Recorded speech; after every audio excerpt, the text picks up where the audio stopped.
You weren't supposed to be the strong one.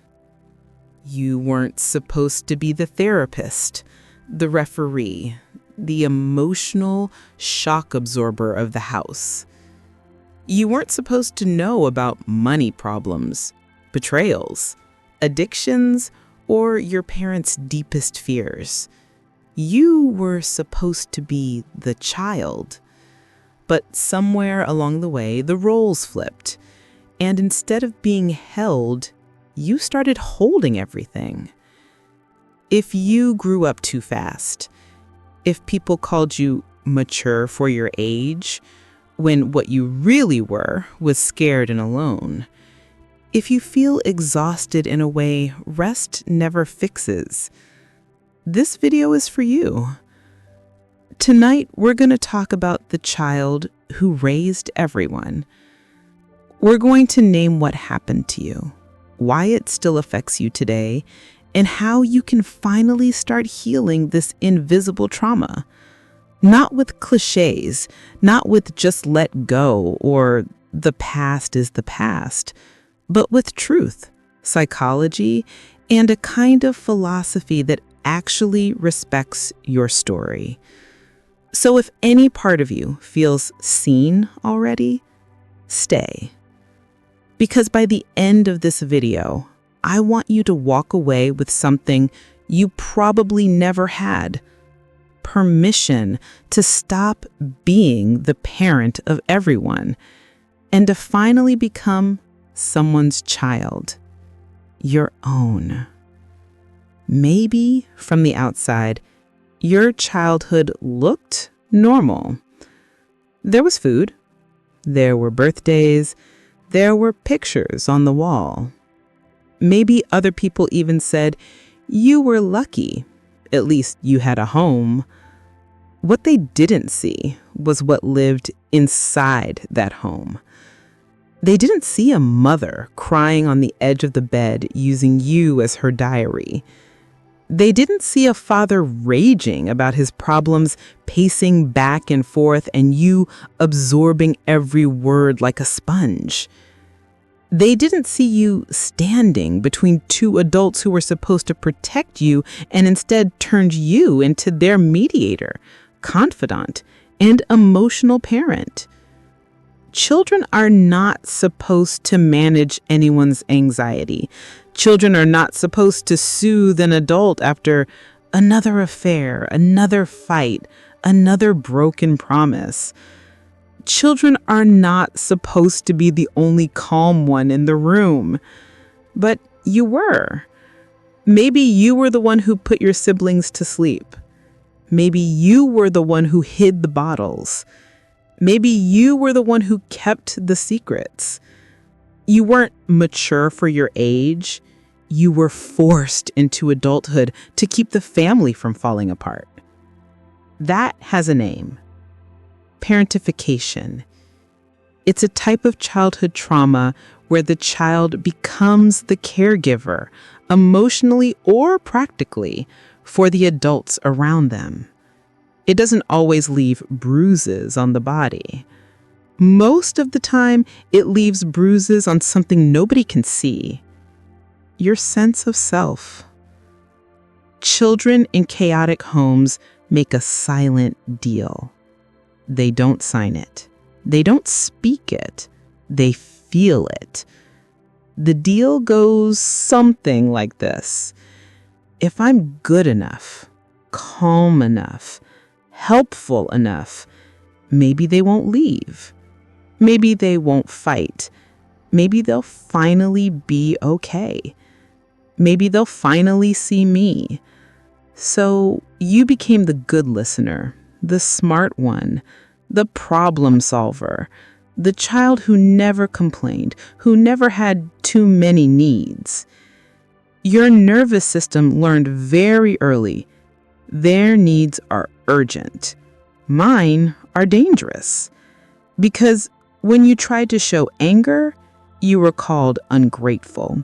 When you cried, you were told to stop being dramatic. When you needed comfort, you were told other people had it worse. So your brain did something brilliant. and tragic. It buried your needs. It buried your anger. It buried your right to be taken care of. And in their place, it built a role. The responsible one, the strong one, the one who can handle it. That role saved you. It kept you safe in a house that wasn't safe. It kept you connected to people who couldn't take care of you. And here comes one of the most painful truths of trauma.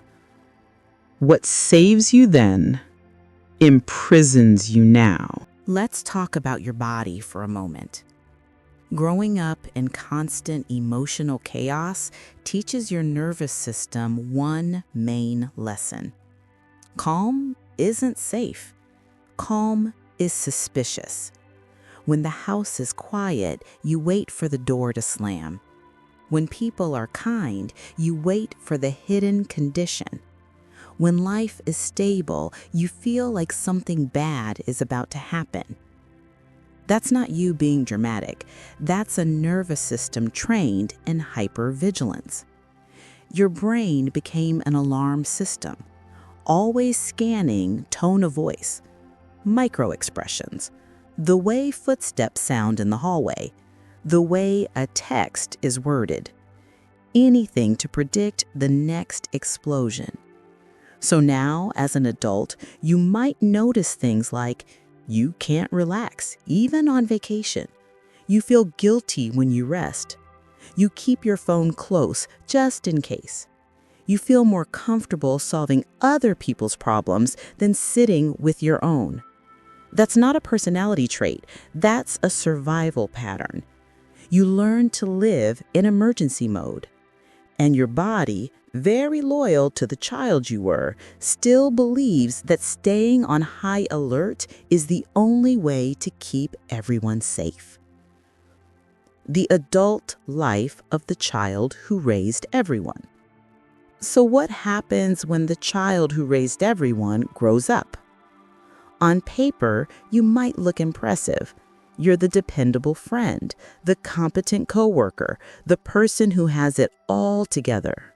But inside, you might feel emotionally exhausted for no clear reason, invisible in your own relationships, guilty whenever you say no, terrified of being a burden, drawn to people who need saving. You might end up in relationships where you're the therapist, not the partner. You might work in jobs that drain you because you don't know how to exist without constantly proving your value. When someone loves you, you secretly ask yourself, what do they want from me? When will they realize I'm not enough? How can I pay them back for caring? Because to you, love has always been a debt, not a gift. You don't know how to be loved without working for it. You don't know how to rest without apologizing for it. You don't know how to have needs without feeling like you're hurting someone. And somewhere deep inside, there's a quiet question you almost never say out loud. If I'm not useful, will anyone stay? Let's talk about something uncomfortable. Your anger. Maybe you think you're not an angry person. You hardly ever shout. You let things go. You're the one who understands both sides. But look closer. The anger didn't disappear. It just went somewhere else. Sometimes it goes inward and becomes self-hatred. Like, I should be over this by now. It wasn't that bad. Other people had it worse. I'm broken. I'm too much. I'm not enough. And sometimes it leaks out as resentment. You keep saying yes and then feel used. You help everyone and quietly hate that nobody notices. You listen to your parents' problems even as an adult, but then feel sick after the call. And sometimes it becomes numbness. You stop expecting. You stop hoping. You stop dreaming. You tell yourself you're fine. You make jokes about your trauma. You call yourself cold or detached when in reality, you're just tired of being disappointed. Here's the truth you were never allowed to say. You had a right to be a child. You had a right to be protected, not to be the protector. You had a right to say, "This is too much for me." No one taught you that. So let me say it now clearly. Your anger is not a sign that you're ungrateful. It is proof that something unfair happened to you. Healing from growing up too fast isn't just about forgiving your parents or thinking positive. It involves something much deeper and scarier. Grieving the childhood you never had. Grief for the birthdays where you were busy making sure everyone else was okay. The nights you put yourself to bed because no one remembered. The moments you comforted an adult instead of being comforted. The times you were told you were too sensitive when you were actually overwhelmed. Grieving that doesn't mean you hate your parents. You can understand their wounds and still acknowledge your own. You can say, they were doing their best, and also say, their best was not enough for the child I was. Both can be true. When you start grieving, it may feel like a wave, random tears, anger out of nowhere, sadness when you see healthy families, longing when you watch kids playing freely. Don't run from that. That grief is not weakness. It is your inner child finally being allowed to exist. How to stop being everyone's parent without abandoning yourself. Healing isn't quick, but there are real practical steps to start unlearning the role of family parent and reclaiming your own life. Step 1, call it what it was. Use the real words: parentification, emotional neglect, childhood trauma. Not to stay stuck there, but to stop gaslighting yourself. You're not too sensitive. You adapted to something very real. Saying the truth to yourself is the first act of loyalty to the child you were. Step 2. Notice when you slip into caretaker mode. Start watching yourself with curiosity, not judgment. Ask, when do I automatically start fixing everyone? When do I offer help before anyone asks? When do I feel panic if someone is upset with me? Those are the moments when your nervous system is replaying an old script. Instead of obeying it blindly, you can pause and ask, is this actually my job? Or is this my childhood talking? Sometimes simply noticing is enough to create a different choice. Step 3. Practice tiny acts of being a burden. This will feel wrong at first, almost painful. But healing means slowly teaching your body that receiving is not dangerous. Start small. Ask a friend, can I vent for 5 minutes? Say, I'm actually not okay today. Let someone carry something for you. Accept a compliment without explaining it away. Your brain will scream, you're too much, you're bothering them. Smile gently at that voice and say, I hear you. You kept me safe once, but I'm practicing something new now. Every small act of receiving is a micro revolution against the story that you only deserve love if you're useful. Step 4. Build boundaries that feel like betrayal but aren't. For the child who raised everyone, boundaries feel like treason. Saying no to a parent, sibling, or partner feels like abandoning them the way you were abandoned. But the truth is, no is not betrayal. It is the only way to stop betraying yourself. You don't have to start with big confrontations. You can begin with sentences like, "I can't talk about this right now. I'm overwhelmed. I love you, but I'm not the right person to solve this. I need some time to think before I answer." You are not responsible for how other adults handle their feelings. You are responsible for not sacrificing your mental health to keep them comfortable. Step 5. Become the parent you never had for yourself. This might be the hardest part, not because it's complicated, but because it's new. Imagine for a moment that inside you there is a small version of you, maybe 5, 7, or 12 years old, the age when things started to change. That child still lives in your body. They still flinch when someone raises their voice. They still feel like they have to earn every bit of kindness.